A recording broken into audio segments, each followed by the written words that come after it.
Entonces mi padre fue hace 1 año y pico, se juntó con Adana. Eso todavía no lo he acabado de superar, porque también fue de una forma diferente a lo que puede ser la pérdida de un ser querido. Tú estás en una Adana con una adrenalina disparada, intentando llegar a todos los sitios, intentando coordinar voluntarios, bomberos y nada, pues de repente fallece tu padre, vas, lo entierras, vienes y a los 3-4 meses de haber enterrado a tu padre es cuando dices, hoy no tengo nadie al que felicitar. Juan Ramón, ¿cuándo experimentó esa fe en Dios y dijo, mira, yo creo en este Dios, creo que es verdad y decido vivir bajo lo que tú has dicho, ese cobijo? Un alcalde vive en una montaña rusa. En un momento dado puedes estar inaugurando una tienda, una gran tienda en la zona comercial y 2 horas estás atendiendo a los ciudadanos en el ayuntamiento, te encuentran por la calle y te encuentras que estás gestionando una violencia de género o estás gestionando un desahucio. Nombro Jesús de Nazaret, ¿qué te viene a la mente? Un líder al que seguir y una persona que nos aportó una forma de ser, una forma de vivir, una forma de comportarnos que fue su mensaje, fue el amor. Tú tuvieras la oportunidad, vamos a imaginar, de pasear por Alfafar, ¿tú a qué lugar piensas que iría? En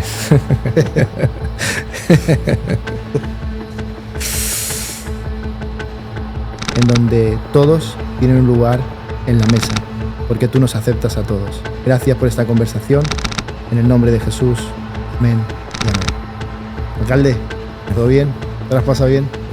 Me habéis hecho hablar al final, pero yo seguro que, pero a mitad de entrevista digo, hoy estamos hablando de llorar y al final lo has conseguido.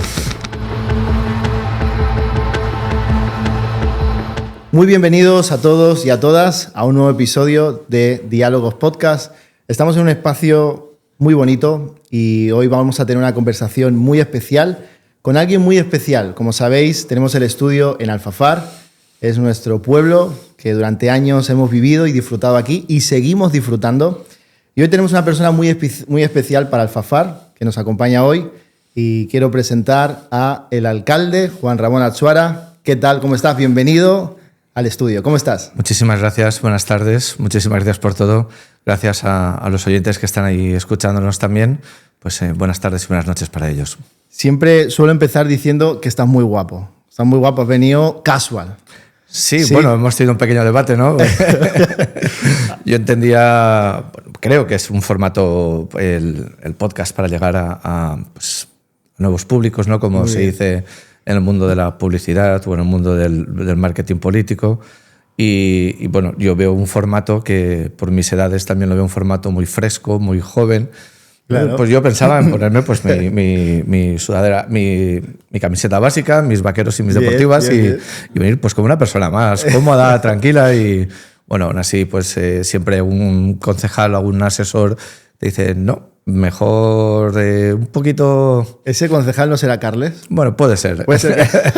Es el experto en protocolo de la corporación municipal. Muy bien, muy bien. Qué bueno que Carles exista. Entonces, ¿qué tal estás? Gracias por estar aquí. ¿Cómo estás? ¿Qué tal el día de hoy? Hoy estamos grabando lunes. Gracias a Dios estoy muy bien. Qué bueno. Estoy muy bien y repito, gracias a Dios. Qué bueno. Sé que la posición en la que tienes es a veces un poco complicado qué decir, qué no decir. Si no dices, ya te dicen por qué no dijiste. Pero quiero que en este espacio podamos intentar ser vulnerables. Esta conversación queremos que sea algo especial, conocer la vida detrás de un personaje en el buen sentido de la palabra, un alcalde de una ciudad importante. Pero ¿quién es Juan Ramón? ¿Dónde naciste? ¿A qué te dedicaste? ¿Qué formación tienes? ¿Qué tal eran tus padres? ¿Qué valores te dejaron? Un poco conocerte. ¿Quién es Juan Ramón? Una pregunta muy larga, ¿eh? Muy larga. Lo que hablabas... antes has dicho una cosa que es que pues aparte del mundo que yo vengo de la política, que parece que que hay miedo de ser... Todos queremos ser políticamente correctos, ¿no? Sí. Y yo en este caso pues, creo que intento distinguirme o intentar aplicar el criterio propio o el criterio que creo que es lo mejor para el pueblo de Alfafar. Entonces ahí me recordaba a una de las escuelas que yo me formé en un curso de formación y liderazgo basada en el humanismo cristiano. Nosotros tenemos un valenciano universal que se llama Juan Luis Vives, que junto con Erasmo de Rotterdam y Tomás Moro llevaron a cabo una reforma en el Renacimiento y fueron los primeros que trajeron aires nuevos, ¿no? de humanismo y de servicio público. Y ellos hablaban mucho del relativismo. Y creo que en el relativismo estamos anclados, pues, parte de la sociedad, ¿no? Queremos quedar bien con todo el mundo, en política con nuestros jefes o con nuestras... encasillarnos, pero los escenarios son diferentes en cada momento y uno tiene que hacer el bien común donde esté, no porque se diga desde arriba, ¿no? Y ahí, pues, yo creo que he sido... Nunca he entrado en el relativismo, he sido poco ortodoxo y he sido siempre bastante verso suelto, ¿no? Lo cual es una pista para que le saques partido. Pero lo decía porque, bueno, nací en Castellón, nací en el 74, 1974, soy un Leo de estos para los que crean en el zodiaco. Muy bien. Sí, cabezón. Pero bueno, y nada, pues tuve la suerte de criarme en un pueblecito muy pequeñito, agricultor de una familia muy, muy, muy humilde y bueno, pues eso dio pie a que muy humilde pero muy cristiana. Qué bueno. Y la verdad es que en mi momento la vida no me dio la opción de poder ir a la universidad por problemas económicos en mi familia y tenía que dejar los estudios, acabando una formación profesional y pues entrar en el mundo laboral. En aquellos tiempos estudié un grado, lo que ahora se dice un grado superior de formación profesional en electrónica y automoción. Ah, mira. Y luego pues estuve dedicado al mundo de la automoción pues casi 15 años. Aunque en aquellos tiempos, cuando uno es joven, cuando uno tiene fuerza, desde los 13, 14 que estoy colaborando en casa, pues ayudando, la familia tenía un bar, ayudando en el bar. Nosotros somos una zona rural, agricultores, echando una mano, incluso arrastrándole las cajas que mi padre cargaba en el camión. Me refiero, siempre hemos estado aportando o trabajando. Luego, la vida me llevó a estudiar a partir de los 33, 34. Ya cuando tenía 2 bebés y se duchaban y les daba biberón, papilla, entonces ya comenzaba mi proceso de estudio desde las 9 de la noche hasta la 1, a las 2 de la madrugada. Buah. Y entonces los estudios de marketing político, dirección comercial y máster en dirección comercial que tengo, he hecho 2 en escuelas de negocios, pues los tengo de mayor, como diría yo, ¿no? No los hice en su momento por las circunstancias, pero los he hecho de mayor, lo cual pues hace que valores un poco más lo que te está dando la vida o lo que te ha ayudado el Señor en la vida, ¿no? Porque todo eso, si lo unes, es porque el Señor lo tenía preparado para llegar donde estás llegando o poder hacer lo que tú estás haciendo por la sociedad. Y de mis padres, lo único, solamente tengo que agradecimientos. De hecho, si lo quieres, podemos incidir porque ha sido un año en el que hemos sufrido Dana y aparte yo la pérdida de mi padre. Entonces, en el mismo año de la Dana. Con un mes de la Dana. De hecho, a un mes ya veníamos cuidándolo y estaba en la Dana. Luego mi madre tuvo un sentido del deber muy grande porque nosotros somos un hermano policía y otro hermano alcalde. Mi hermano le pilló también la catástrofe, como a mí, y mi madre se quedó sola cuidando a mi padre para levantarlo, para acostarlo. Y mi madre le dijo, claro, Alfafar y Ribarroja os necesitan. Entonces vosotros tenéis que estar ahí. Cuando fallezca el papá, venís, os cogéis un traje, venís, lo enterramos y continuáis ayudando a la población. Y eso, qué fuerte, de alguna forma resume pues, los valores cristianos que me han trasladado mis padres. No me pudieron pagar una carrera en su momento, no me dieron estudios, no me dieron lo que tenían todos mis amigos, lo cual cuando eres joven dices, ¿por qué ellos sí, yo no tengo nada, ¿no? De lo que tenían? Pues que al final te das cuenta que son caprichos, pero sí que me dieron una cosa muy valiosa que fue una educación cristiana y me inculcaron los valores cristianos. y me lo dieron todo. Y conectando con eso que estás diciendo, porque me encanta lo que estás diciendo, porque estás hablando de la familia. Hoy en día la familia es un concepto que se ha ido diluyendo bastante, sobre todo en los jóvenes. Hoy en día ya, cuanto menos estoy con mi familia, mejor. Quiero estar con mis bros, con mis amigos. Y como que ha quedado un poco relevada la figura de los padres. Pero quiero conectar con una pregunta, y es a Juan Ramón, sus padres, que tú recuerdes. ¿Qué valores ellos te dejaron, te han inculcado, que tú dices, esto ha hecho de mí una gran persona? Los que me inculcaron y los que les he visto hacer. Efectivamente también. Y lo que les he visto hacer también. Ellos han hecho, pues como se dice en los católicos, ellos han hecho bastante apostolado. Han hecho cursillos prematrimoniales para pues las parejas que van a casarse. Han hecho catequesis también dentro de la iglesia. Pero sobre todo lo que les he visto hacer con los demás, ¿no? Un poco de ayuda, caridad. Pues he tenido la suerte de ver a mis padres tener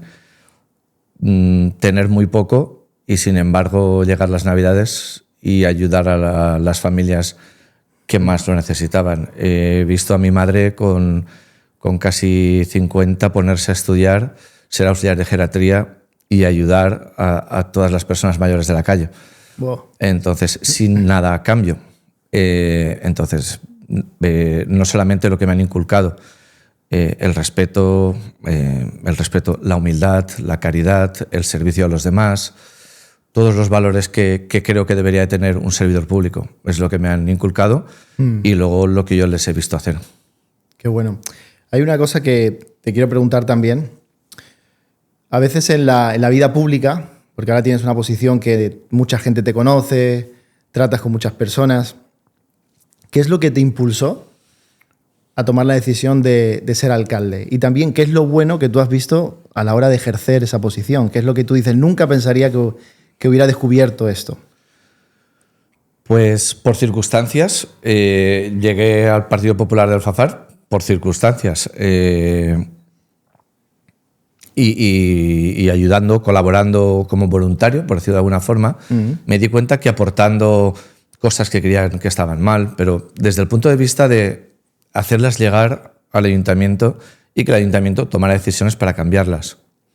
Cuando hablamos de oposición o de aportar información al Partido Popular para que la traslade o la eleve al alcalde en su momento, no es una oposición de desprestigiar, de insultar, sino de hacer oposición. Y hacer oposición es, si por ejemplo entre la Avenida Albufera y la calle Divisoria es el lugar, uno de los más transitados de Alfafar, tú bajabas los domingos y bajabas a reciclar y veías que ahí no había capacidad en esos contenedores, que estaban desbordados, o que ibas desde la calle Divisoria hasta el Consum, por poner ejemplos, ibas con un carrito con dos niñas, ibas tú solo y no podías tirar porque los bordellos eran grandes, porque no habían aceras accesibles. Si tú eso lo elevabas y podías cambiar y podías que se utilizaran bien los caudales del ayuntamiento y se invirtiera en mejorar la calidad de vida de las personas, ibas transformando la sociedad poquito a poco, ibas transformando Alfafar poquito a poco. Entonces, luego ya he descubierto muchísimas cosas y sobre todo he descubierto la labor y el trabajo por la justicia social que se puede hacer también desde el mundo de la política o desde un ayuntamiento o desde una diputación. Se puede hacer trabajo por la justicia social, por supuesto. Y también te pregunto, ¿cuál ha sido el mayor obstáculo que has encontrado a la hora de servir a las personas y en la posición en la que estás? Y a lo mejor en ese camino has encontrado algún miedo a la hora de seguir. Miedos todos y todos los días. Miedos, sí, por supuesto, miedos todos los días.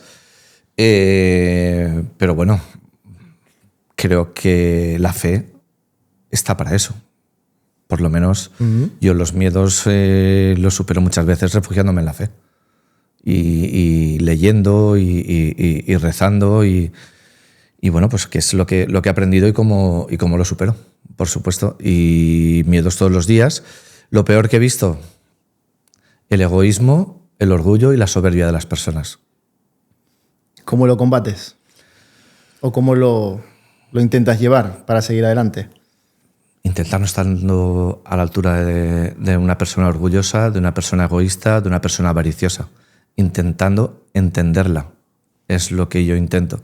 Es cuando una persona está delante de ti y te grita y te exige, y a lo mejor él no tiene la culpa de tener esa actitud hacia ti por ser un alcalde. A lo mejor es la normal enfrente de alguien que puede transformar o cambiar. Entonces, lo que veo es eso, veo que él no tiene la culpa y que no tengo que enfrentarme contra él, sino qué mal o qué le habrá pasado para poder llegar a ese punto. Claro. Entonces, no sé, podría ser a lo mejor compadecerte, ¿no? Y decir, algo está funcionando mal en la sociedad para que esta persona te grite o te exija. Y luego, pues, en política también hay mucha envidia. Hay mucha envidia también. Ya lo decía Churchill. Entonces, podríamos contar muchas anécdotas, pero sí, hay envidia y tienes que saber jugar con eso, ¿no?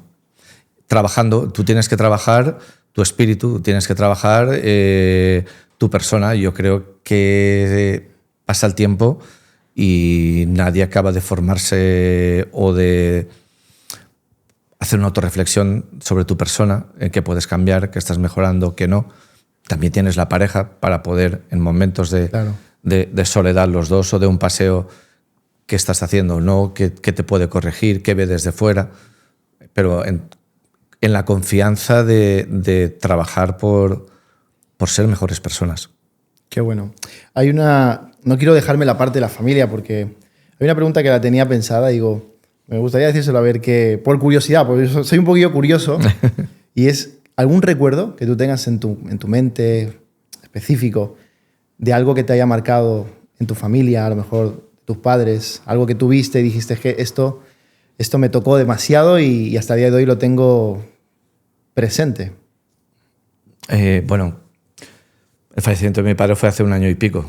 Se juntó con la Dana. Eso todavía no lo he acabado de superar, porque también fue de una forma diferente a lo que puede ser la pérdida de un ser querido. Tú estás en una Dana con una adrenalina disparada, intentando llegar a todos los sitios, intentando coordinar voluntarios, bomberos, trabajando junto con la policía en el puesto de mando avanzado de Alfafar.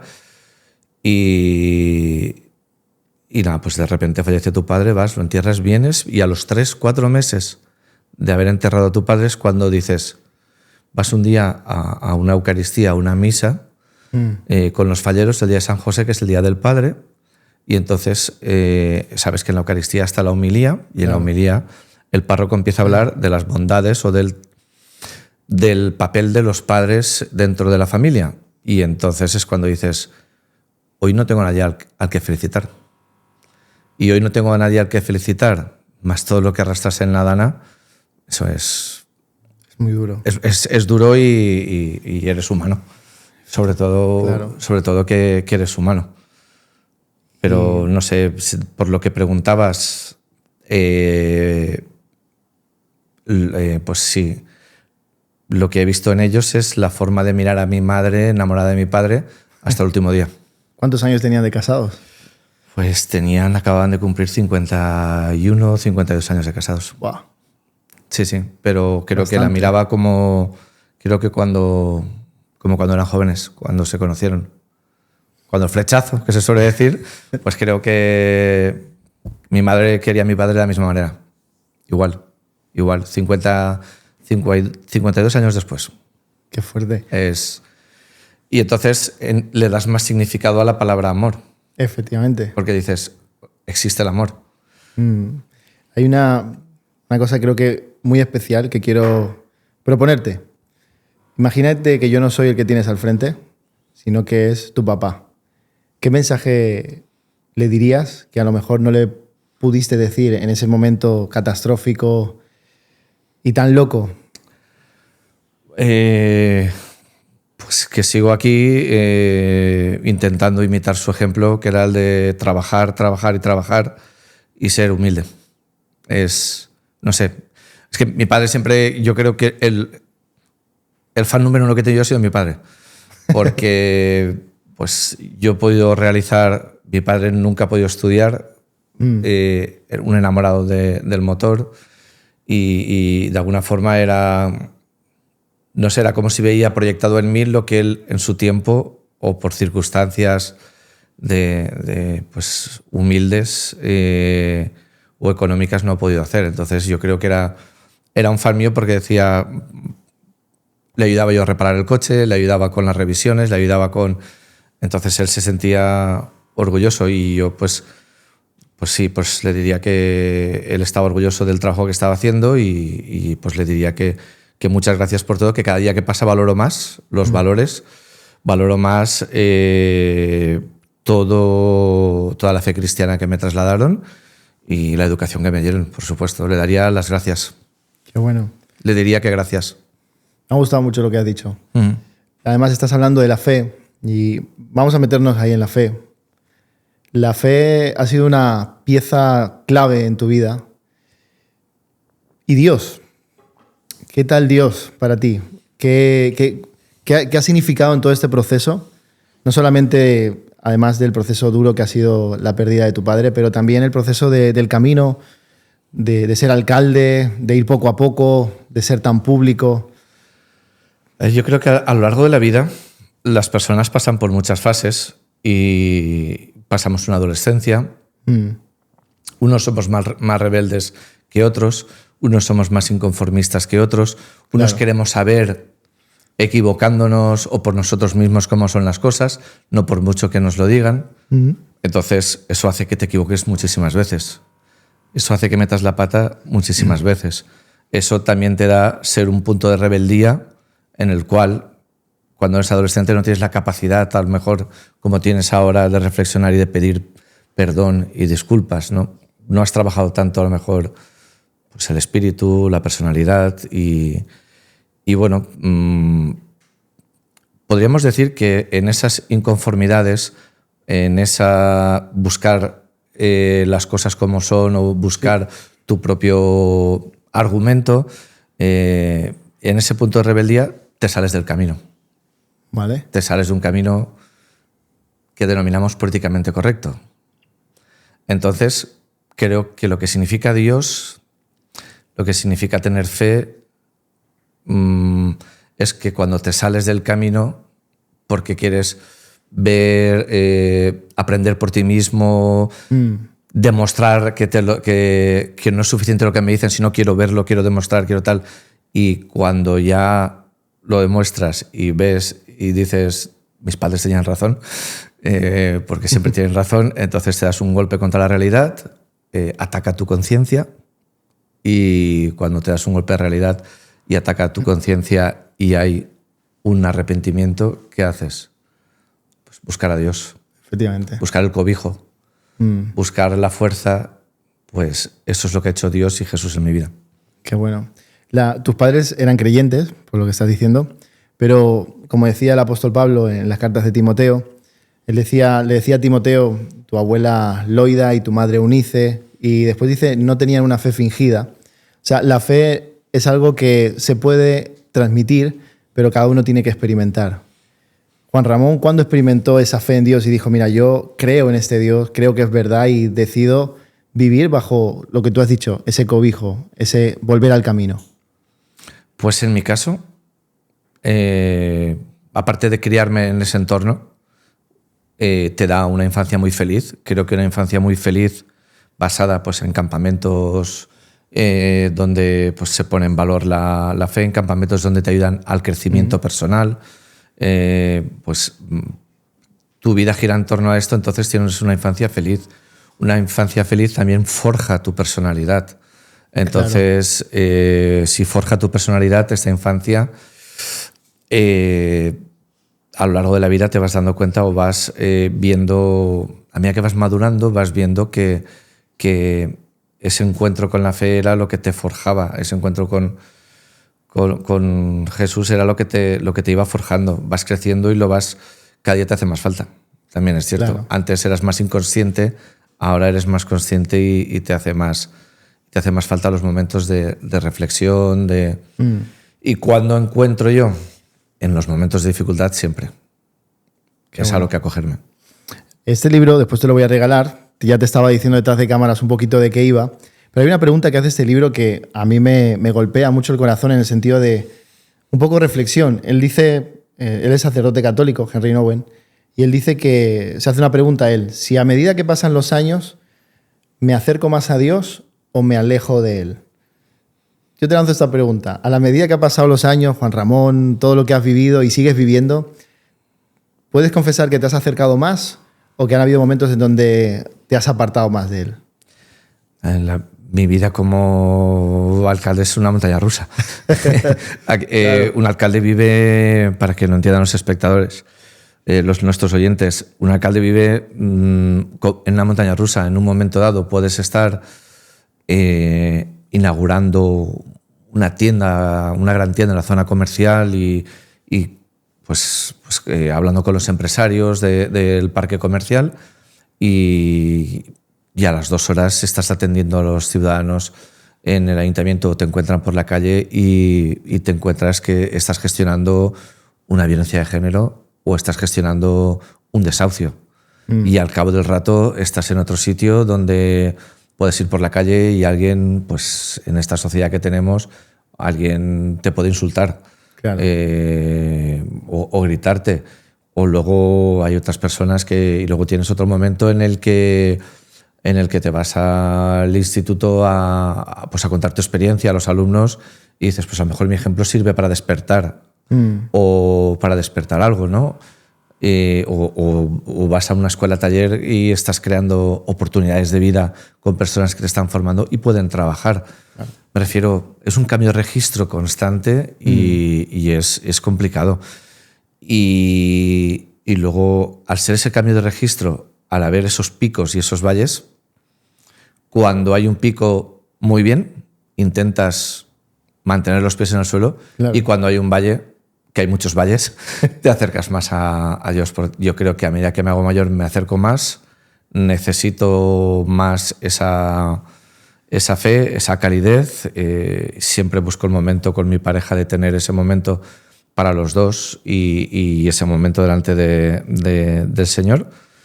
Y la verdad, pues que es así. Cada vez que me hago más mayor, más. Pero a lo mejor es porque cuando me hago más mayor, o a lo mejor no es el mayor, a lo mejor es que este oficio o este trabajo o esta posición hace que tengas muchos picos y muchos valles. Y a lo mejor la otra posición que también he estado, llevo el mismo tiempo en la empresa privada que en la empresa pública, por decirlo de alguna manera, y mi posición era mucho más cómoda en la empresa privada. Era trabajar, llegaba el fin de semana, todo el fin de semana para ti, no tenías ninguna complicación, no te metías, como dicen, en ningún jardín, no te complicabas la vida para nadie, en una posición muy cómoda, ¿no? Pero no despertaba nada que te llenara de verdad. Entonces, no te hace falta tanto cuando sales, cuando enfocas ese precipicio, que luego puede ser que caigas o no caigas, pero tú vas por una senda al lado de un precipicio, siempre. Claro. Y si al lado del precipicio subes la cumbre, pues son pequeños retos que has conseguido, pero hay mucho peligro de resbalarte también, ¿no? Sería a lo mejor una metáfora para explicar lo que es una alcaldía o un puesto de responsabilidad. Hace más falta... De hecho, la Iglesia Católica también tiene su equipo de trabajar formando o reforzando la fe en las personas que están al servicio público. Qué bueno. Entonces, también hay ciertas corrientes, claro, que defienden que cualquier cristiano tiene que dar un paso y actuar en la sociedad, servir, pero también tiene que tener su apoyo. Claro. Porque él solo no puede. En tu día a día tú tomas un montón de decisiones. O sea, tu decisión no es como muchos jóvenes hoy en día de si abro el WhatsApp o abro TikTok. Tus decisiones son muy importantes y creo que constantemente estás decidiendo qué se hace, qué no se hace, se presupuesta, no se presupuesta. Cuando tomas una decisión importante en la posición en la que estás, ¿qué convicciones te mueven desde ese aroma cristiano que tienes? Cuando tomas una decisión dices, oye, ¿va acorde con los valores que creo? Yo creo que los servidores públicos y que estamos relacionados con la fe, cuando tomamos una decisión, nos olvidamos de las siglas de los partidos y ponemos delante de todo a la persona. Primero que todo, ponemos delante de todo a la persona y después delante de la persona el bien común y luego nuestra conciencia. Y creo que cuando vas tomando decisiones, eso es automático. Es un pensar automático que luego esto lo puedes ligar con tu educación, lo puedes ligar con tus momentos de oración. Claro. Entonces tú ligas tu educación cristiana, tus momentos de oración, tus momentos de reflexión o intentar tener esa lectura o ese crecimiento personal y luego creo que se convierte en una toma de decisiones no casi automática, pero que tu mente sabe que tiene que primar la persona, que tiene que primar el bien común y que tiene que primar que tu conciencia esté tranquila. Porque no sé por qué, pero la conciencia siempre acierta. Entonces, cuando tú tienes esos tres factores, los tienes que se alinean, tu decisión es automática y te mantienes, es vehemente y te mantienes con determinación. Sí, y sin miedo a lo que digan y sin miedo a lo que te juegues. Creo que muchas veces los políticos fallamos porque no tenemos esas tres alineadas. Si lo tuviéramos alineado nuestra conciencia con el bien de las personas y con el bien común, tomaríamos las decisiones sin miedo a que nos digan los de arriba, a que nos digan los compañeros de partido, a que nos digan los medios de comunicación, a que nos digan, porque tú estás tomando las decisiones que sabes que tienes que tomar, que son las correctas. Y eso nace de dentro. Me ha gustado mucho lo que has dicho, la verdad. No sé, yo creo que tú... No sé si has leído el Evangelio de Juan, lo has leído. Sí, poquillo, pero sí. Ahora leo más decretos, por desgracia. Pues te invito a que lo leas cuando puedas el Evangelio de Juan, porque el Evangelio de Juan, el capítulo 11, verso 35, es el versículo más corto de la Biblia. Dice que Jesús lloró. Y te hago una pregunta. Jesús se conmovía con el dolor de las personas. Cuando él veía a la gente doliente, él se conmovía. ¿Qué es lo que hace que Juan Ramón se conmueva cuando ves a las personas? ¿Cuál es el dolor de las personas que tú dices, esto me rompe, me hace llorar por dentro? En la posición en la que estás. La desigualdad. A mí me hace llorar o me hace preocuparme mucho la desigualdad. Te relacionas con tantas personas a lo largo de un día, de una semana o de... El osado de mí, cuando comenzó la legislatura hace 15 años, me matriculé en Derecho y creyendo que me daría... Pues que la alcaldía acababa a las 3 de la tarde como los funcionarios y que por la tarde podría dedicarme a estudiar el Derecho, que encima ese Derecho lo podía aplicar en mi día a día a la hora de legislar. Claro. Y bueno, pues entonces me di cuenta de que no, que esto era 24 horas, 7 días a la semana, 365 días. Entonces a mí me conmueve y me hace llorar, pero al mismo tiempo me da fuerza la desigualdad que hay en esta sociedad.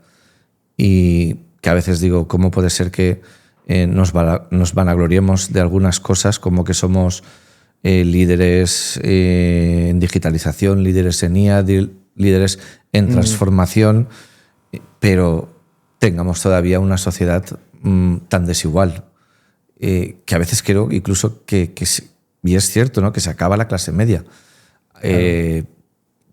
Hablas con gente de la sociedad que para ellos es ellos y sus empresas o su poder o su influencia, o hablas con personas que tienen necesidades y muchas necesidades, y el peor problema es que son invisibles.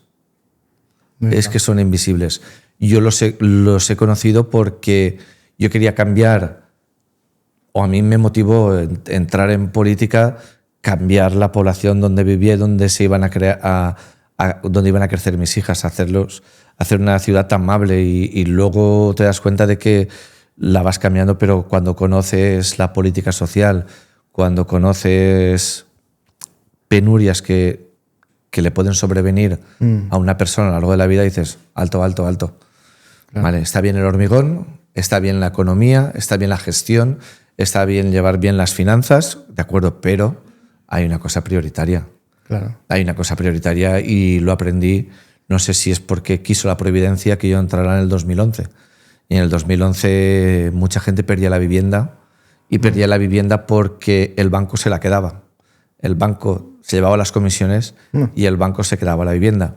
Entonces vi lo injusta que era esta sociedad. Entonces a mí me mueve la equidad, el principio de subsidiariedad. Claro. Europa está basada en valores democristianos. Entonces me conmueve. He visto personas perder vivienda, he visto personas que por 2 tonterías a lo mejor han tenido que entrar en la cárcel por necesidad, porque lo que han hecho ha sido por necesidad. Y sí, la verdad, he sentido rabia, he sentido impotencia de no poder ayudarles. Sí, y he sido capaz, y esto... Dilo. Estoy orgulloso de hacer un scratcher a un banco. Me sentí orgulloso porque tenía la determinación y sabía que este banco estaba haciendo las cosas mal con las familias y me metí para adentro con los vecinos, con mi pancarta y... ¿En qué año fue eso? En el 2013. En el 2013, aún con la condición de que podían llevarme detenido por delante. Pero creo que mi conciencia estaba por encima de que de la legalidad. Claro. Qué bueno. Porque era injusto. Ahora creo que se va cambiando, ya entró en marcha la dación en pago, pero en el 2010, 2011 no existía. Y veíamos personas trabajando toda la vida que lo perdían todo. Y entonces tú readaptas tu forma de ver la política y dices, no, el esfuerzo es aquí. El esfuerzo es aquí. Porque mi partido, yo fui muy díscolo, incluso a nivel nacional, le planteé cara a nivel nacional a mi partido diciendo que nos centramos en el rescate de España y en mejorar la economía, pero nos olvidamos de las personas. Me encanta lo que has dicho. Y lo conversamos en una cena en el 2017, si no me acuerdo.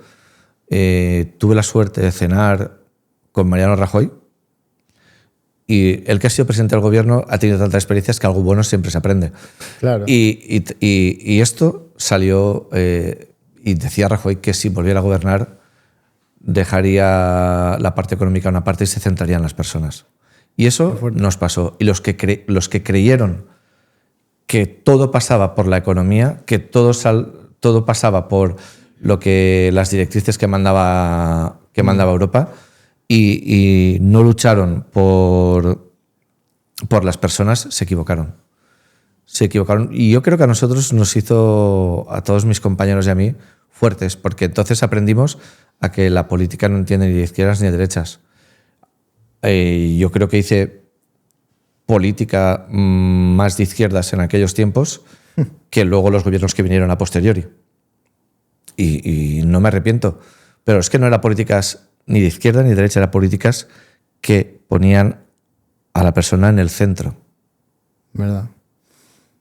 Hay una realidad que también seguro que cada día vivirás, y es que no todo sale como queremos. Y más en el mundo de la política y donde estás, creo que una cosa frustrante que a veces uno conoce de sí mismo es que tiene límites, y seguro que ahí te das cuenta de que entra el desánimo, la tristeza. ¿Cómo el alcalde de Alfafar lidia con el desánimo? ¿Qué haces? ¿A dónde acudes? ¿Qué es tu refugio para volver a coger esa energía y seguir para adelante? Esa pregunta es muy complicada. Y te digo que me la has detonado ahora, me ha surgido ahora. Casi nunca sale como un político quiere si está en manos de tantas leyes, claro, y de tantos procedimientos y de tanta burocracia. Entonces casi nunca, antes arrojas la toalla que sale algo en la administración. Es así, ¿no? De hecho, a veces lo comento con Laura, con mi pareja, y le digo, Sagasta, a finales del siglo pasado, del otro siglo, estaba Sagasta y Cánovas del Castillo, iban alternando los gobiernos. Uh-huh. El gobierno conservador y el gobierno liberal, creo que era. Y Sagasta y Cánovas del Castillo, liberales y moderados, o liberales y conservadores, hablaban los dos y decían: estamos legislando tanto que menos mal que nos olvidamos de algunos huecos y por esos huecos nos podemos meter y es lo que hace avanzar la sociedad. Oh. O sea, que morimos bueno. de éxito. En este país morimos de éxito. Legislamos tanto que no avanzamos. Entonces, lo digo porque eso frustra. Claro. Y cuando estás bien, cuando estás fuerte, intentas explicarlo, intentas relativizarlo un poco, redoblas el trabajo de explicarlo a la población porque se merece estas explicaciones, aunque luego te tachan de que haces publicidad, pero al fin y al cabo es comunicar lo que, oiga, es que no podemos ir más a prisa en la reconstrucción porque hay tantos papeles y tanta burocracia y tantos técnicos que tienen que supervisarlo todo 20 veces que no hay forma de adelantar. Y esto lo tienes que comunicar de alguna forma. Y es así. Pero luego hay veces que esa frustración te puede, como persona. Claro. Si tú estás en un momento débil, te pilla cansado, te pilla mal, te pilla pues un día que tienes mal y es un día y es otro y te cansas de ir a todos los despachos, llamar a todas las puertas y no avanzan las cosas, con cualquier otro golpe que puedes tener, puedes entrar en una dinámica peligrosa. Peligrosa. El otro día en un congreso de comisarios, bomberos, personal de las fuerzas y cuerpos de seguridad del Estado, asistí con ellos a una charla en el que la ansiedad que provoca una catástrofe o se titulaba Cuidar al que cuida. Entonces podía parecer a partir del año hasta los 2 años, o sea que todavía hay policías o bomberos que están en riesgo, ese estrés postraumático, claro. Esa bajada de adrenalina y que luego la ansiedad se apodera de ti y se convierte en un estrés crónico. Pues ese estrés crónico, si lo sumas a mi caso, que llevamos 6 meses y que no arrancaba ninguna obra y que no había recursos para continuar, que no habían venido los del Estado y que todavía mucho barro, había muchas cosas, si encima tienes la mala suerte de que en ese momento se dispara en tu mente el que, ostras, y encima he perdido a mi padre en todo este proceso. Claro. Ahí las dinámicas son muy peligrosas. Esta psicóloga les decía a los policías la depresión, el estrés crónico, la ansiedad, el insomnio, adicciones. Puede pasar cualquier cosa. Puede pasar cualquier cosa si no sabes gestionarla. Claro. ¿Y tú cómo lo lidias? ¿Dónde sueles acudir cuando...? Porque también recuerdo que yo te mandé un WhatsApp, me acuerdo, que porque vi una foto de que te ibas de retiro o ibas a estar un poco de desconexión. No me acuerdo que fue hace un año por ahí, pues más o menos puede ser. Yo te dije, estaré tal, orando por ti, espero que vaya todo bien, alcalde. ¿Cómo pudiste reencontrarte con ese Juan Ramón apasionado, con energía? Me desconecté en redes y luego he visto que creo que algún jugador de fútbol, cuando no ha tenido un buen comienzo con algún equipo, le ha pasado, porque nos centrábamos y dejé las redes sociales prácticamente por prescripción médica. En este caso porque mi pareja veía que estaban acabando conmigo. O sea, claro. Esa fue la prescripción médica. Mi pareja me dijo, están acabando contigo. Toma decisiones, da pasos, pero no puedes continuar así. Así es, claro. Y es que llega un punto que esa obsesión, esa ansiedad, te crees que van... Te fijas solo en los comentarios. Y un comentario de esto lo habéis hecho fatal, esto lo habéis hecho, el clima, la rabia, la impotencia de las víctimas, la politización de las cosas, era que tú eres el personaje público y en el cual la rabia, la impotencia en redes sociales, todos lo vertían en ti.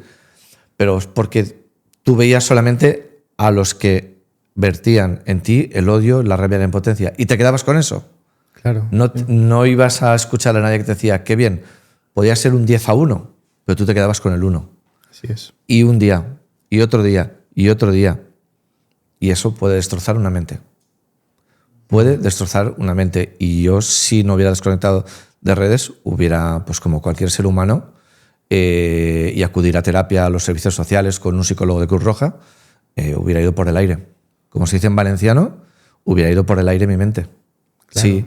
Y la persona que diga que no le ha podido pasar factura esto y que a ellos esto no le ha afectado y que pueden seguir adelante y que son valientes y que pueden seguir adelante, esas personas mienten. Es verdad. Faltan a la verdad porque una persona humana, si no se hunde cuando tiene todas estas circunstancias, no es humana, no tiene corazón. Si no tiene corazón, que solamente le interesa su cargo y dónde está, es una persona muy peligrosa. Puede ser una persona muy peligrosa si tiene un corazón tan de piedra. En este libro encontrarás una frase del mismo autor que él dice que detrás de todo personaje perfecto hay un niño que llora. Y a veces vivimos en una sociedad en donde las apariencias quieren como engañarnos, pero lo que tú estás diciendo, al final todos tenemos un punto en la vida en donde tocamos fondo y hay que reconocer que estamos ahí. Y como tú dijiste, ¿no? Poder salir adelante, desconectar. Y claro, ahora veo otro Juan Ramón. Y es verdad que cuando estás ahí en tanto ruido, al final no puedes ni escuchar a la gente que te ama. Y yo te hago una pregunta conectando con alguien que también pasó por mucho ruido, pasó por mucha persecución. Cuando yo te nombro Jesús de Nazaret, ¿qué te viene a la mente? Un líder. Un líder al que seguir y una persona que nos aportó una forma de ser, una forma de vivir, una forma de comportarnos que fue su mensaje, fue el amor, y que esa persona que sacrificó su vida por darnos el amor, pues es lo que es el motor que tú tienes para vivir, para continuar y para hacer las cosas que haces. Si Jesús tuviera la oportunidad, vamos a imaginar, de pasear por Alfafar, ¿tú a qué lugar piensas que iría?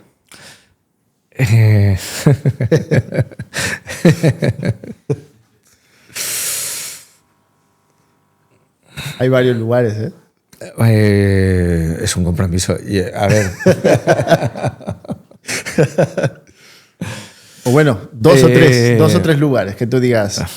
Se toma una copa, después va para allá. ¿Qué haría? Vendría una entrevista con vosotros. Y comería un poco aquí de postre, ¿no? Creo que si viniera aquí, yo creo que debería de ir. Creo que debería de ir, no sé si esto vale como respuesta.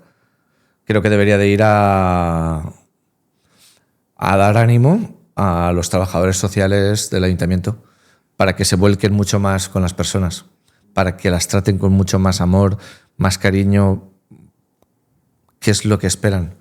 Y que esas personas vienen a nosotros cabreadas, indignadas con el mundo y que a veces nosotros estamos en la posición que nos creemos en la posesión de la verdad y no empatizamos. Entonces a lo mejor debería de ir a asuntos sociales y debería dar fuerzas para aguantar y para que empatizar mucho más con las personas que lo necesitan. Jesús dijo muchas palabras, dijo muchas frases.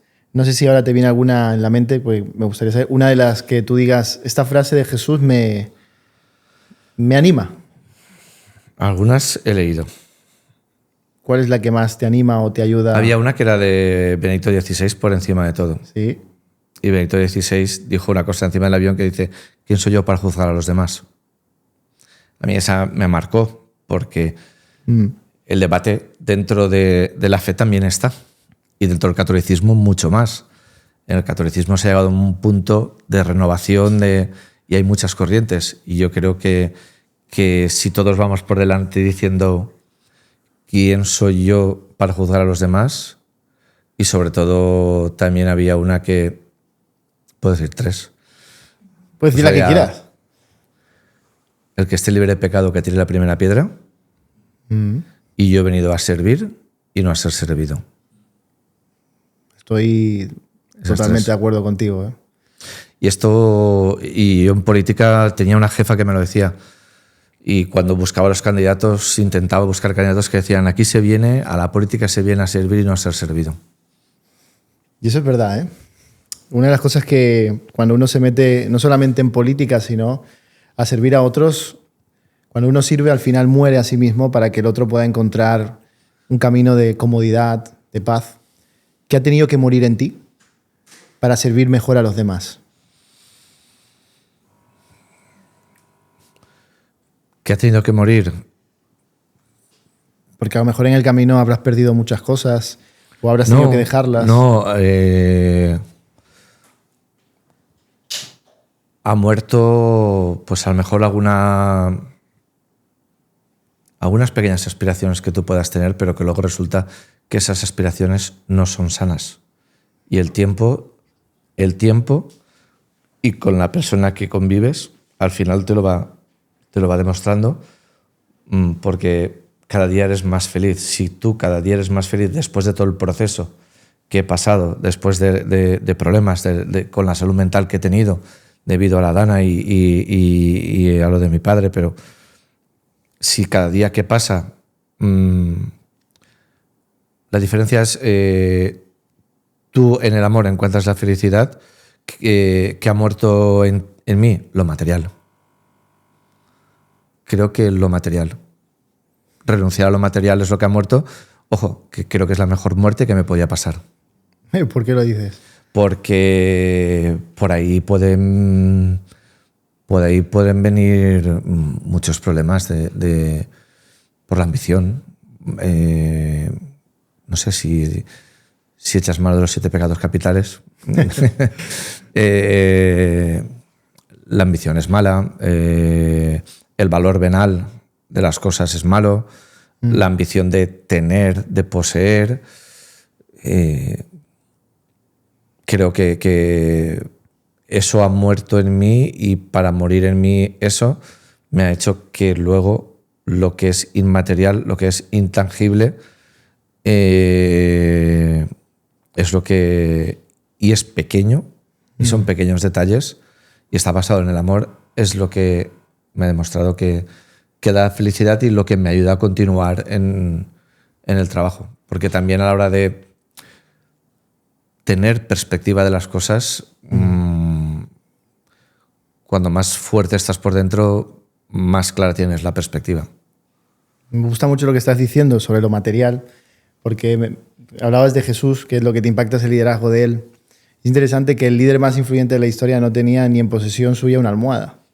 Y eso es lo que hacía que él pudiera servir con esa agilidad, sin importar si salía o no salía, porque él estaba siempre fuera de sí mismo, en el buen sentido de la palabra, para ayudar a otros. Pero hay una cosa que me gustaría preguntarte también, y es, ¿cuáles son tus mayores miedos como alcalde de Alfafar? Bueno, lo hablamos un poquito, me acuerdo, en el VIPS, cuando estuvimos conversando ahí un poco, pero aquí en cámara. A ver, miedos en política, solamente en política, en la alcaldía o... Hagámoslo en política y en lo personal también, para conocer más a Juan Ramón. El miedo...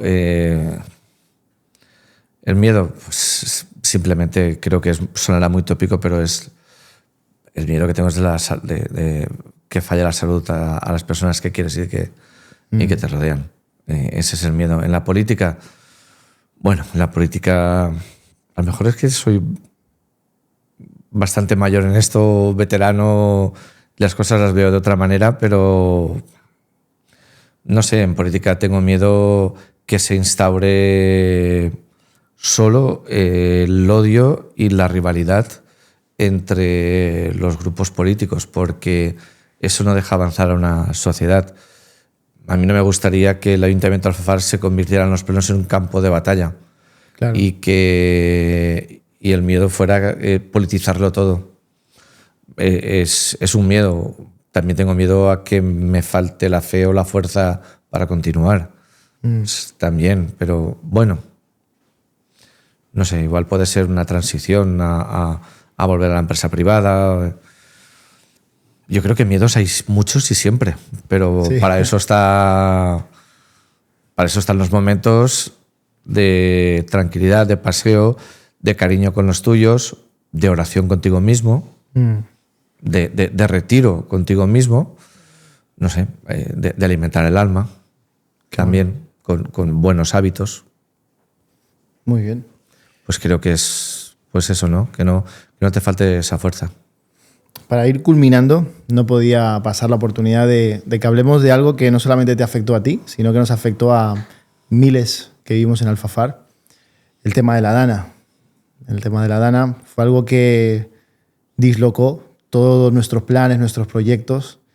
Pero cuando pasó eso, ¿cuál fue el primer pensamiento? Cuando la Dana y comenzaste a escuchar las noticias, la alarma, ¿cuál fue el primer pensamiento del alcalde de Alfafar al ver todo cómo se estaba destruyendo?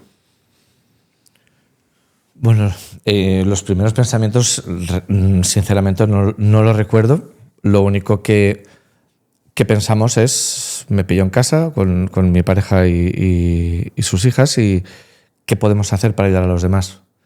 Y pues nos pusimos con nuestros vecinos a intentar ayudar a los demás, ¿no? Ayudar a los vecinos, intentar acudir a los gritos que escuchabas, a lo que veías por el balcón, a intentar anudar con cortinas y sábanas y luego ya pues cuando los pudimos subir a casa, pues lavarlos, cuidarlos, y eso lo hicimos entre toda la familia y entre todos los vecinos, y en ese momento estabas pendiente de las 5 o 6 personas que tenías alrededor, hasta las 5 de la mañana o 6 que todavía localizamos al último vecino que estaba con vida, que oíamos los gritos pero dejamos de escuchar los gritos a mitad noche.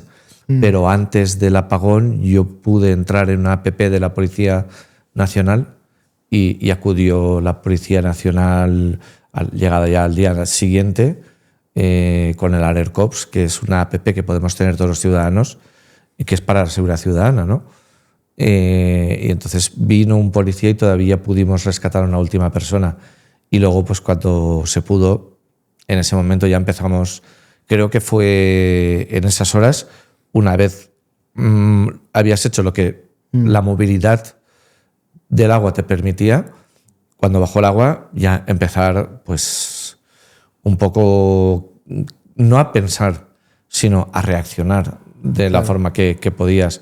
Y reaccionamos de todos los modos. Lo primero que vimos fue agua embotellada para todo el mundo, conseguir agua. Luego intentamos pelear la electricidad.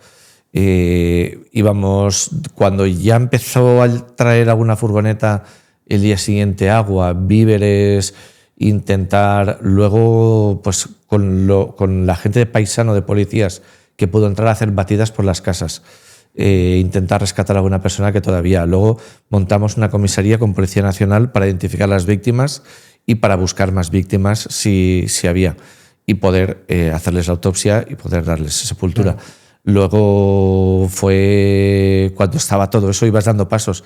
¿Ahora qué? Pues por una parte los análisis del agua para que pudiera volver el agua y en condiciones. Claro. Otra, la seguridad para evitar los saqueos, aunque estaba ya desgraciadamente todo saqueado. Y luego fue, aquí no venía nadie y luego fue la salud. Venía gente a comisaría porque allí pusimos el puesto de mando y venía la gente pues sangrando con un brazo, con un hueso dislocado, con algo tenemos que hacer. Pues abrimos asuntos sociales, abrimos el centro de mayores del barrio Orba y pues empezamos a improvisar un ambulatorio. Luego con enfermeros, enfermeras, médicos, vimos que necesitábamos más y eran voluntarios. Necesitábamos más y ampliamos más, y la atención 24 horas porque venía gente a todas horas con ataques de ansiedad. Cuando la medicación de esos servicios de voluntarios se acabó, ¿qué hicimos? Aquí nadie nos da ninguna solución. Tuvimos que entrar en los ambulatorios, sacar todo el medicamento y llevar el medicamento a los centros de salud de primera asistencia que habíamos encontrado. Coordinarnos con los agricultores para sacar una vía para que un coche de policía o una ambulancia pudiera salir y alguno más grave poder llevarlo hasta el hospital. Hicimos para lo que se nos ha elegido. Se nos eligió para dar respuestas en caso de la crisis del 2011, en caso de la crisis económica del 2013 y de empleo, para responder o para estar ahí con los alimentos y en apoyo a los estudiantes en la pandemia, cuando no podían salir, y se nos eligió para que en casos difíciles como es gestionar una catástrofe, en esos días estuviéramos ahí al pie del cañón, estuviéramos con fuerza y responder, que por eso estamos en política, para que cuando pasen esas cosas responder. Cuando es cuestión de inaugurar las cosas, está todo el mundo. Cuando es cuestión de responder, no todo el mundo.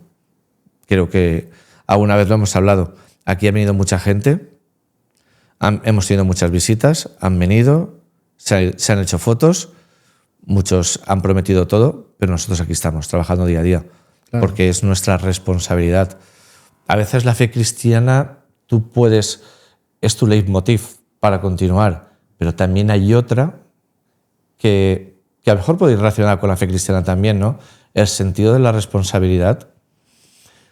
Pienso que cualquier político, cuando se pone una constitución, en este caso, que regula nuestras vidas, que quiere el bien para las personas, para el bien común, para avanzar, y tú voluntariamente das un paso, pones una mano y juras, yo juro con la Biblia,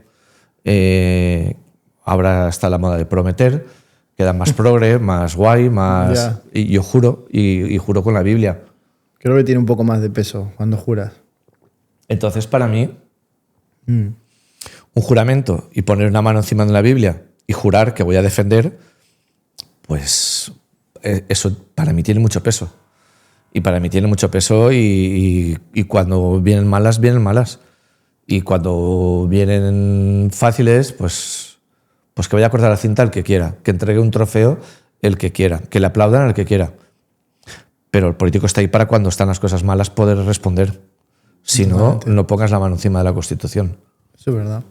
¿Qué te ha enseñado Alfafar en medio de la catástrofe sobre la solidaridad? Alfafar y el pueblo valenciano. El pueblo, todo el mundo. Toda España. Todo el mundo, sí. No, el tercer día me acudió una furgoneta con 15 bomberos franceses. Bueno. Que llegaron antes que bomberos españoles. Y yo estaba... Flipando. Vinieron gente de Alemania, tuvimos bomberos portugueses y de toda España, por supuesto. Tuvimos varios batallones, Galicia, Burgos, Soria, Zamora, que Zamora nos apoyó muchísimo a Alfafar, todas sus brigadas forestales y todo, y un año después se quemó Zamora. Sí. Y yo, pues, había días que iba por la calle y me paraba con las brigadas y solo hacía que grabar vídeos para que las brigadas se los mandaran a los presidentes de las comunidades autónomas dando las gracias por el soporte, ¿no? Y Extremadura, Galicia y Castilla-León nos ayudaron. La Policía Local de Madrid, hasta un año después casi, estuvo patrullando con nosotros, algunos mossos de escuadra. Eso, he llorado más. He llorado por la situación, por liberar estrés, por rabia, por impotencia de no poder hacer más, pero también he llorado de solidaridad. He llorado de ver lo que somos capaces si no tuviéramos las ideologías por medio. Lo que podríamos avanzar si no estuviéramos en España tan polarizados. Sí. Porque ahí creo que España fue una. Y creo que hemos sido un ejemplo de resiliencia a la hora de recuperar el ritmo que teníamos. Y fue gracias a la solidaridad, fue gracias a los voluntarios, a las fuerzas y cuerpos de seguridad, pero organizándose. Y creo que ahí nadie hablaba de política. A las 3-4 semanas ya empezó el suflé de la política y bajó la solidaridad. Sí. Pero si no hubiera ese suflé de la política, si tuviéramos esa altura de miras, los políticos, de no aprovechar catástrofes para tirarnos los trastos en la cabeza, ¿sabes lo que podríamos avanzar como sociedad en España? Porque al final nuestra vida es, cuando se habla de política, es uno es bueno y el otro es malo. Claro. Y cuando el otro es bueno, el otro es malo. Así es. Pero si el talento que tenemos, las ganas de trabajar, la solidaridad, las pudiéramos focalizar en esa altura de miras de lo que queremos para el país, podríamos ser líderes europeos en todo. Totalmente. En todo. Alcalde, hay gente que en la catástrofe quedó totalmente afectada, no solamente a nivel material, sino a nivel emocional, y le tocaron lo más importante que a veces nos toca, los problemas y las situaciones difíciles de la vida, que es la esperanza. ¿Qué mensaje tú podrías darle a aquella persona que le golpeó tanto alguna catástrofe o alguna situación complicada en su vida y cree que ya no puede levantarse? ¿Qué le dirías? Pues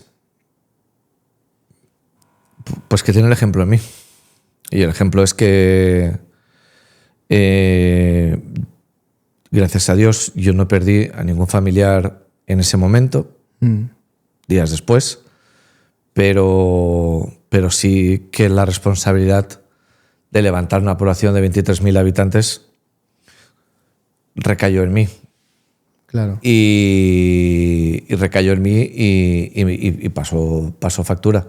Porque a veces recae en ti, pero la solución no está en tus manos, sino está en el papeleo, en la burocracia. Y tú sí que tienes esa predisposición, esa rapidez dentro de ti, esas ganas de actuar, pero que enseguida te la capan porque se acaba el estado de emergencia y tienes que volver a los procesos ordinarios. Y una administración, los procesos ordinarios son lentísimos. Claro. Y entonces eso frustra, y la frustración puede llevar a muchos problemas. Yo cuando apagué las redes sociales, no sé, no tenía ninguna esperanza de nada. Ni a lo mejor ni de continuar en política, ni nada, ni de mi vida, ni no sabía lo que en ese momento estaba en total tribulación, en total. Y nada, pues menos mal que mi pareja me cogió como si me estuviera ahogando, y mi pareja me salvó por los pelos, me cogió del pelo y me sacó para afuera, ¿no? Entonces, si yo he estado con psicólogos de Cruz Roja, si yo he tenido una pareja con la que ella ha trabajado sobre mí, en la que yo no tenía ninguna esperanza, 6 meses después de la Dana, y me he ido recuperando, pues creo que hay esperanza. Creo que hay esperanza. Y he tenido suerte porque he tenido compañeros o compañeras que no han tenido la misma suerte, que han preferido, o que la fuerza la han perdido hasta dejar el cargo, porque no podían arrastrar el peso de la responsabilidad. Y cada uno por una motivación diferente, pero el peso de la responsabilidad mío es equivalente, el daño que me puede hacer a mí mentalmente al daño que le puede hacer a una persona pensar que ha perdido lo que más quería o todos sus recuerdos, o le hace más daño. Entonces a cada uno le afecta de una manera, o escuchar los gritos de esa noche que escuchamos, o esa impotencia de no poder salir a la calle y hacer más cosas. Pero yo creo que yo veo la luz, y cada día creo que tengo más sonrisa, cosa que no podía decir hace 9 meses. Y cada día tengo más ganas de trabajar, y cada día le planto más cara a la dichosa burocracia. Y cada día, si no podemos con los grandes proyectos este año, pues será el año que viene. Y si no, pues Dios dirá cuándo van a ser. Pero creo que voy venciendo los miedos, voy venciendo la ansiedad, voy venciendo la falta de esperanza, y me voy reilusionando. Qué bonita palabra la que has dicho, reilusionando. Hay algo que has tocado ahí muy importante, tu pareja. Yo creo que no lo hemos preguntado, pero creo que hay que preguntarlo. La familia, cuando te digo familia, ¿qué ha influenciado en tu vida? ¿De qué maneras te han rescatado? ¿Tu pareja, tus hijas? Primero, siempre con palabras de cariño. Cariño es lo que comentábamos antes, ¿no? El amor que tanto nos caracteriza a las personas que somos creyentes, creo. Y a veces no le damos la dimensión que realmente tiene. ¿Verdad? Porque utilizamos el amor para el romanticismo. Es verdad. Y creo que el amor va, o en las canciones, ¿no? Pero creo que el amor tiene una dimensión mucho más grande. Totalmente. Lo decía San Pablo a los Corintios.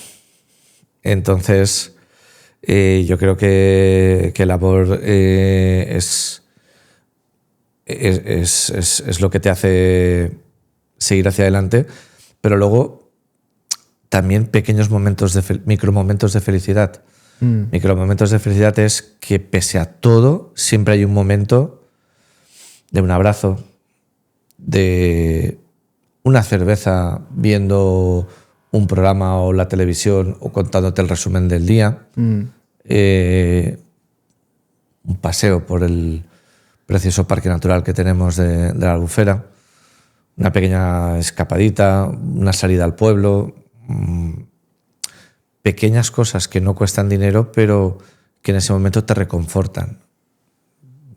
A veces, y el amor, y en este caso, por estar aquí, la fe, ¿qué hace? Reconfortarte.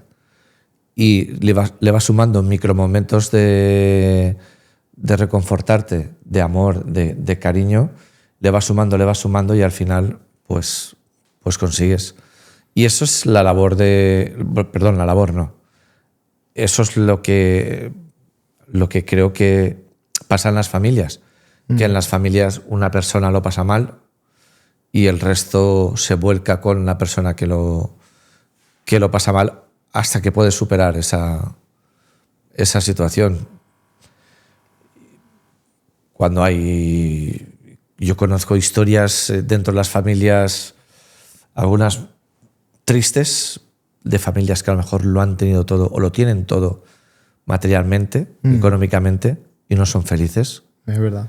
Y tienen unos líos entre ellos grandísimos por 2 herencias, por 3 casas, por un trocito de terreno.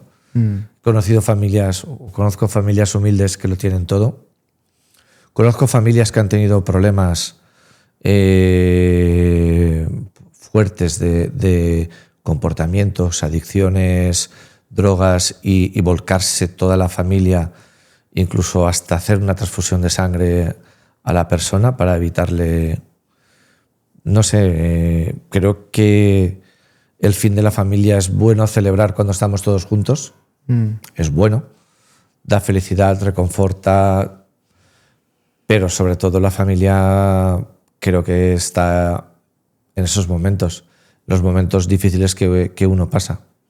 ¿Verdad? Y al mismo tiempo que yo estoy agradecido de mi pareja y de mi familia lo que me ha ayudado, yo también tengo que hacer el ejercicio, que para eso creo que tenemos los ratitos de oración o de reflexión, de detectar que los demás también necesitan de ti e intentar hacer felices a los demás o devolver,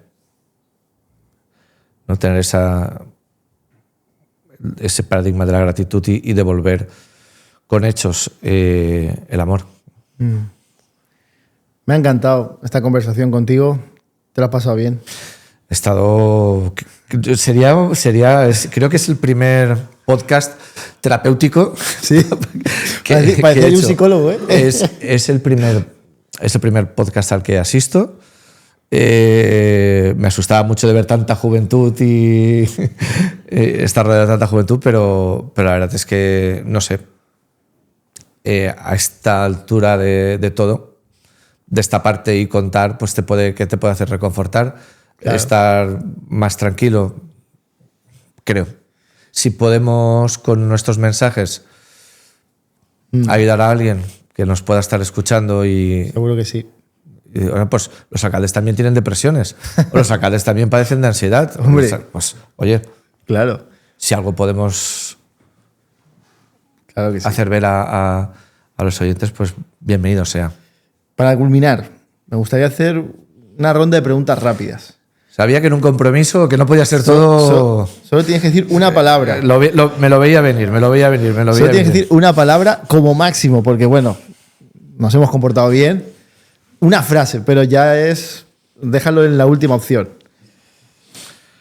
¿Estamos preparados? No coparemos ningún titular mañana en la prensa, ¿verdad? No. La primera. Una palabra que defina tu vida ahora mismo.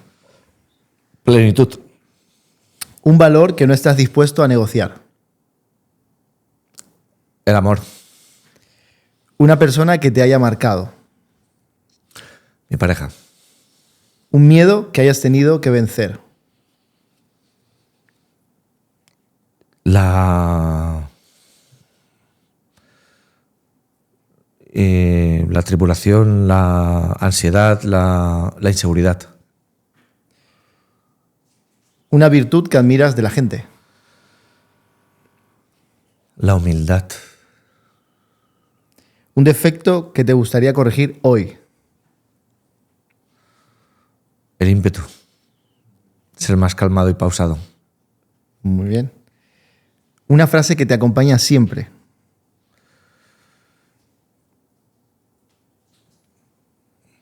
Bueno, me hago mayor y entonces las personas que nos hacemos mayores contamos muchas historietas. Y un valor que me acompaña siempre, la responsabilidad. Muy bien. Una oración sencilla que hayas hecho muchas veces en estos últimos 2 años. La oración sencilla... A ver... simplemente yo hago pues siempre un pequeño examen de conciencia. Siempre que tengo un ratito para mí, intento hacer un examen de conciencia y un propósito de enmendar, por supuesto. Un momento donde dijiste, aquí Dios me ayudó. Mi vida. Una cosa que Alfafar te ha enseñado.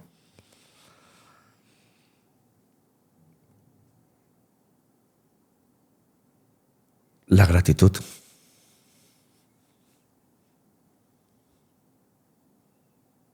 Un deseo para el futuro.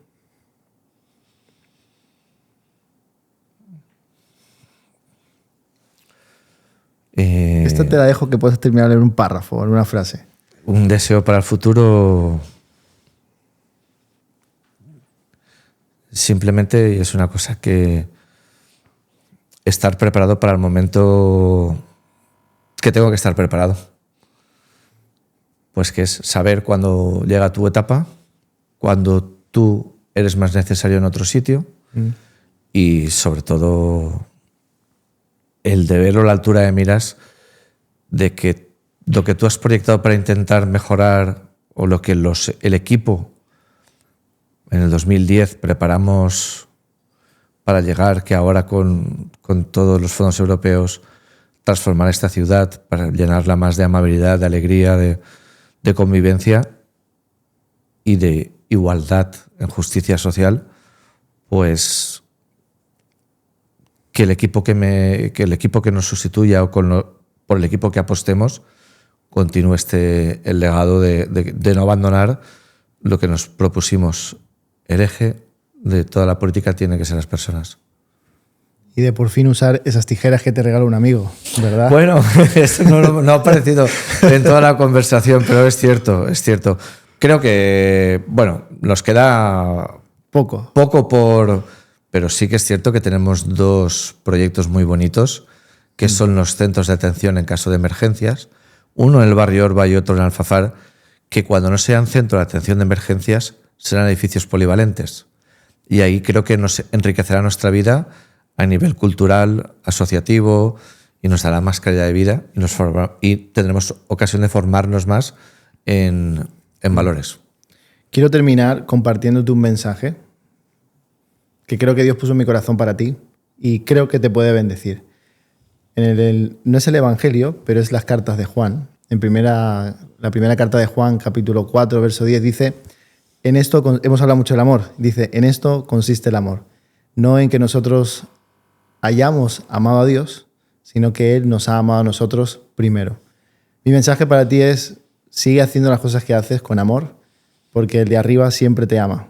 Aún en el pozo de la tristeza, de la soledad y de la angustia que has vivido, Él te sigue amando. Y ahora esa fuerza que has vuelto a retomar, creo que ha sido Dios, rodeándote de gente que te ama y que no te ve en una posición ni cree en un personaje, sino que ama quién eres, tu esencia.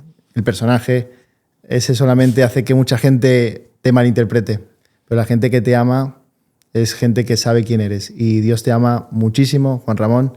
Te agradezco por estar aquí con nosotros y solamente me gustaría terminar haciendo una breve oración por ti para que Dios te dé sabiduría, te dé fuerzas, porque todavía te queda mucho por recorrer y muchas victorias por alcanzar. ¿Me lo permites? Por supuesto que sí. Padre, gracias por la vida del alcalde, pero más que alcalde, de la persona de Juan Ramón Atsuara. Tú conoces sus luchas, sus problemas, conoces también sus deseos, sus anhelos, tú sabes todo de él. Conoces su historia y lo has redimido para poder seguir estando al frente de este proyecto llamado Alfafar, Ciudad de Personas. Te pido que lo ayudes, que le des mucha fuerza, mucha valentía y que en medio de las situaciones difíciles de la vida, él pueda rodearse de aquellos y aquellas que tú has puesto en su camino para levantarlo. Porque como dice tu palabra, mejor son dos que uno, porque cuando uno cae, el otro lo levanta. Yo bendigo la vida de Juan Ramón, bendigo a su familia, bendigo sus proyectos y te pido que seas tú cada día dándole fuerzas, aliento y esperanza para poder ver un Alfafar, una ciudad llena de personas en donde todos tienen un lugar en la mesa, porque tú nos aceptas a todos. Gracias por esta conversación. En el nombre de Jesús. Amén y amén. Alcalde, ¿todo bien? ¿Te lo has pasado bien? Me habéis hecho hablar al final, pero... Digo, seguro que... Pero a mitad de entrevista digo, uy, estamos hablando de llorar. Y al final pues, lo has conseguido. Te agradezco por estar con nosotros. Muy agradecido. ¿Quieres, para terminar, Gracias. 30 segundos decir algo? ¿Esta es tu cámara? Bueno, simplemente pues que nada, si nuestra experiencia en la vida, que es una experiencia al fin y al cabo pues simple, ¿no? Pero en el día a día de luchar, de alguna forma superar pequeños obstáculos, superar miedos, superar ansiedades, superar tristezas, que te da ese estrés de la vida política a pie de calle, pues para nosotros a veces se puede multiplicar o parece que desde los despachos es más grande todavía, o en las redes sociales eso se ensalza más todavía, pero somos personas, somos humanos, sufrimos igual que todo el mundo y que estos miedos se superan, que a base de creo que de fe, de cobijarse en el amor, en Jesús, y que aquí yo creo que a lo mejor sí puedo ser un ejemplo, pues aquí estamos dando batalla, dando guerra a mis jefes y luego trabajando y luchando por superar y mejorar la vida de las personas, que al final es lo que más felicidad te da. Un gracias, siempre lo he dicho, y creo que estuve muchos años cuando me tildaron el alcalde IKEA, yo siempre decía, da más satisfacción unas gracias de cualquier vecino que le hayas podido ayudar en cualquier gestión o en cualquier trámite a nivel de asuntos sociales. Esas gracias de corazón enriquecen más, te dan más fuerza para seguir que cualquier cinta de la inauguración de IKEA que puedas tener. Es así. Y antes de terminar, tenemos un regalo para ti. Este libro lo hemos comentado a lo largo de la conversación. Se llama En el nombre de Jesús. Está escrito por Henry Nouwen. Es un regalo muy especial, alcalde, porque lo vas a buscar y ya no está. Es un libro que está descatalogado porque es muy antiguo y ya el escritor lo vendió todo y ya falleció. Pero lo han vuelto a remasterizar y ahora lo han puesto más moderno y está basado en las 3 tentaciones de Jesús. Y para mí es un regalo muy especial porque no he leído mejor libro de liderazgo que este. Entonces te lo quiero regalar.